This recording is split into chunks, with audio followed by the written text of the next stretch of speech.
In chemical bonding, we have discussed primary bonds. Under primary bonds, we have ionic,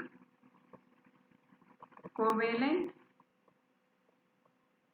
and coordinate bonds. Ionic and covalent bond we have discussed in earlier videos. Here we are going to discuss coordinate bond. So coordinate covalent bond is nothing but a covalent bond in which the shared pair of electron comes from one of the atoms.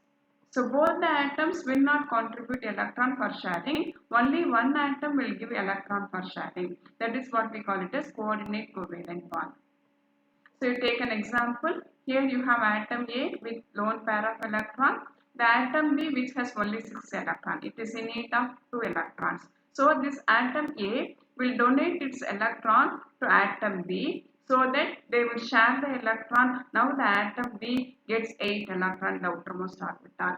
So it gets its octet structure. So this is what we call it as coordinate covalent bond. So this coordinate covalent bond is represented by an arrow pointing towards the acceptor, that is the atom which accepts the electron. So here the A is called as donor, always the donor should have a lone pair of electron.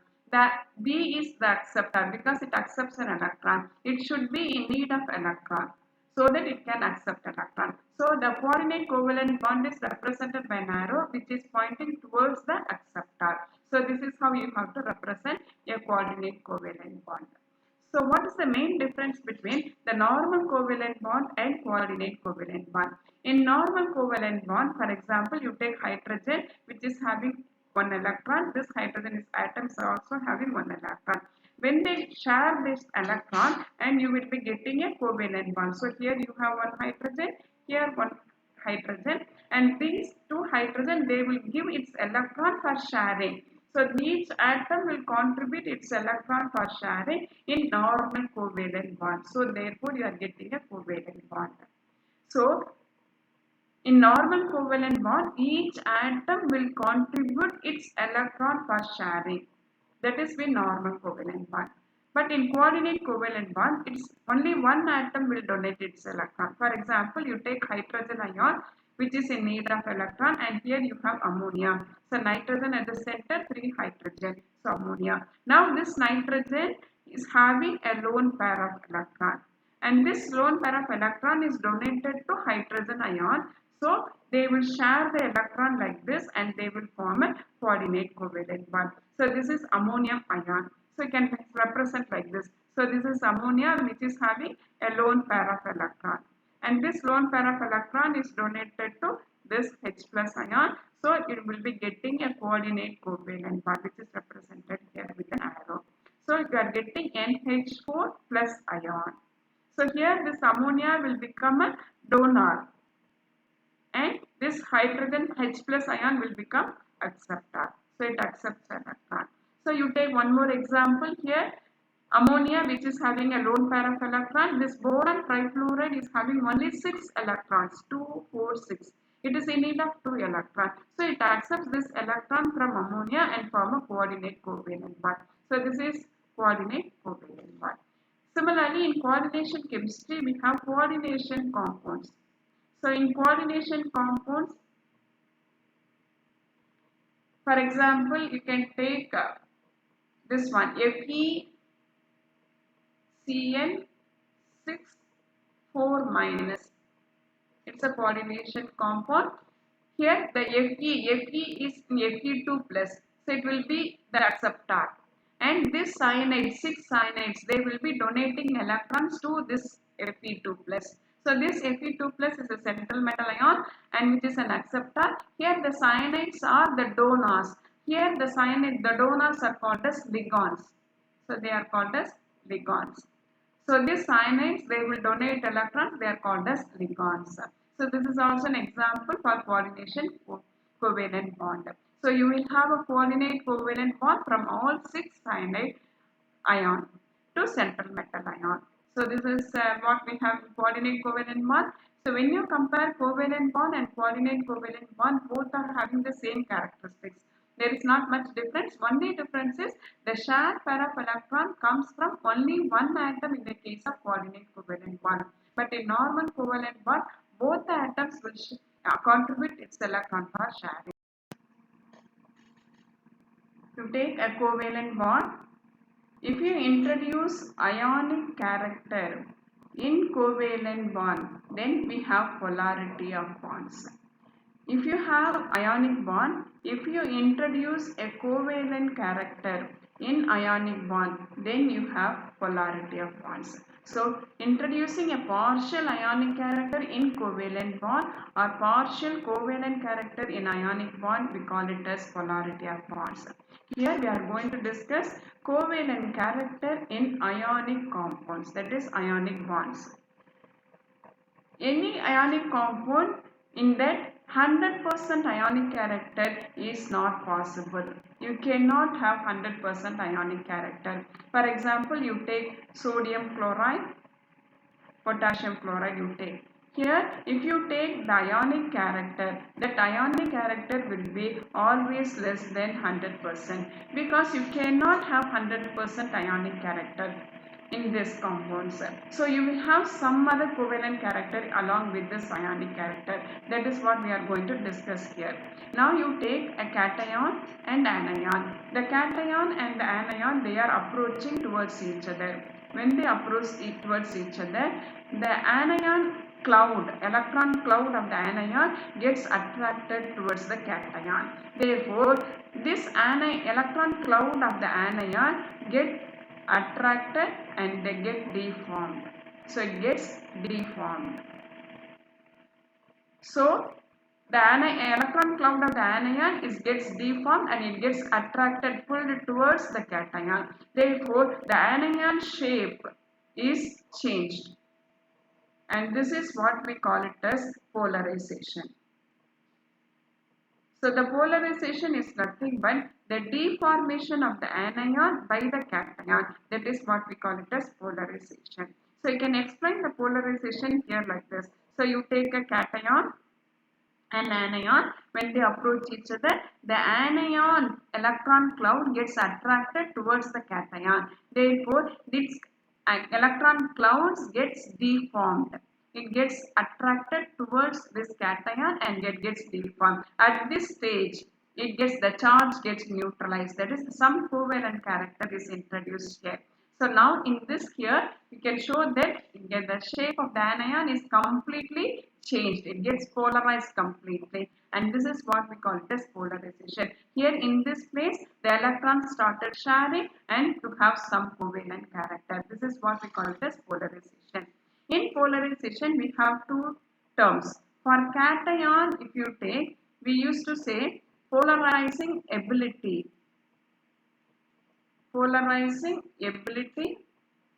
or polarizing power.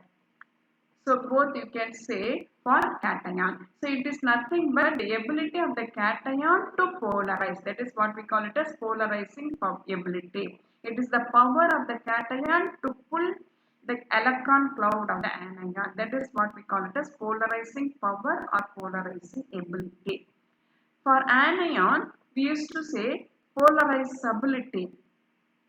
So polarizability is nothing but that is the tendency of the anion to get polarized.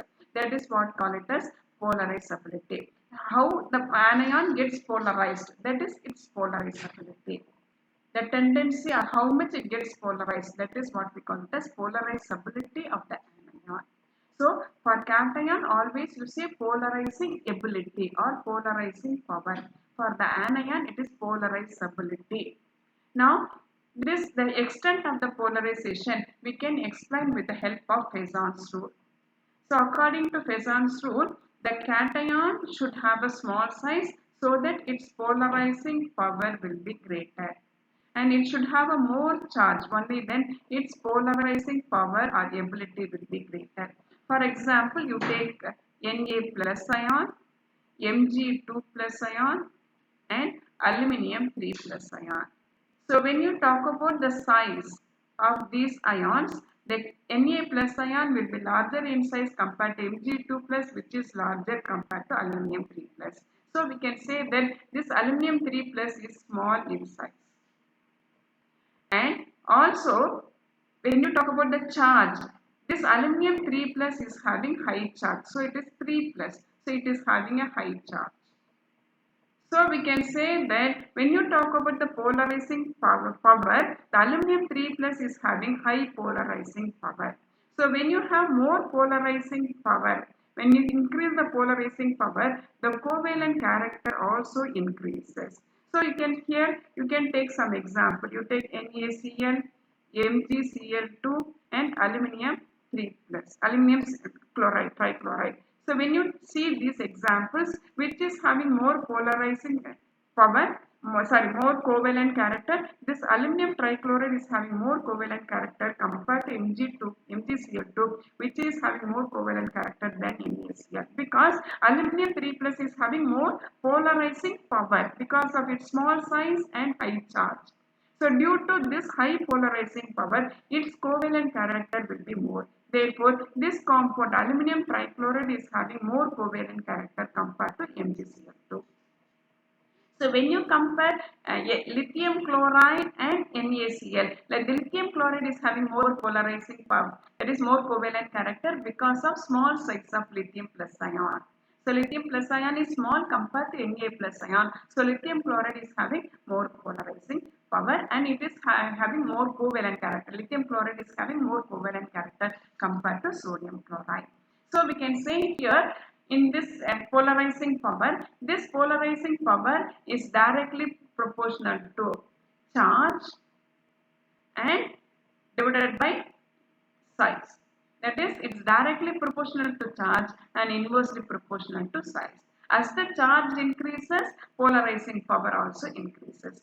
As the size decreases, polarizing power increases. This is with the cation.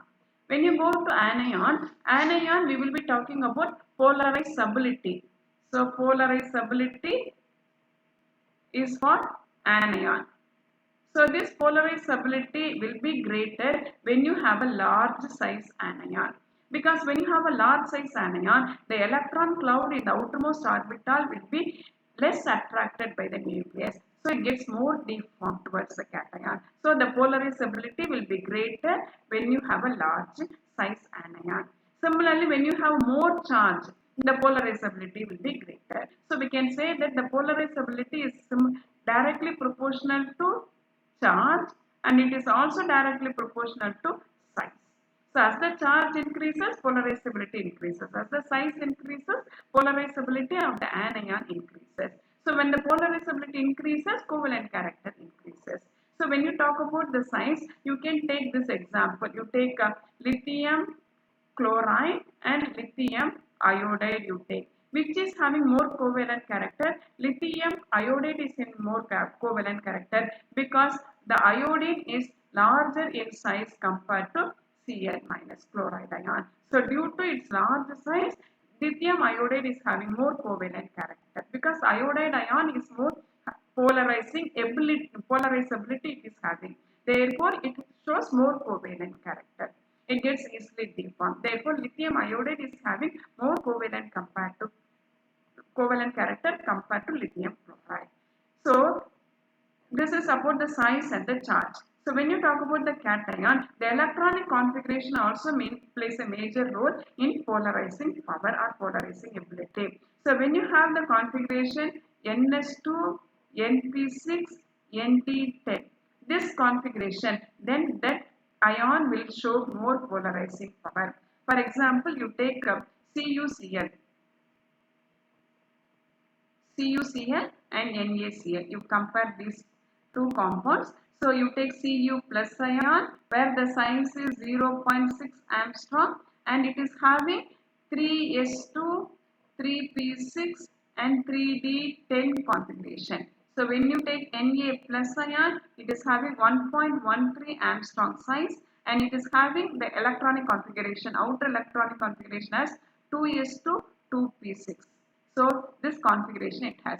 Now when you see this one which is having more polarizing power, this Cu plus will be having more polarizing power because it is small size and it's also having this configuration 3s2, 3p6, 3d10 configuration. But so Na plus is having s2p6 configuration. So when you have this configuration, it has more polarizing power. Therefore, this Cu plus is having more polarizing ability. Therefore, this covalent character of CuCl is greater than NaCl. So this is about the electronic configuration. So this is given in the Fezan's rule. So Fezan's rule explains the covalent character in ionic compound. In which cases the covalent character will be more. So when you talk about the cation and the anion, both should have the more charge. Both should have a high charge. Only then the covalent character will be greater. And when you have cation, it should be smaller in size. Anion, it should be larger in size to have more covalent character. The electronic configuration should be Ns2, Np6, Nd10 configuration. If you have for cation, that will show more covalent character. So this is about Fezan's rule. Thank you for watching.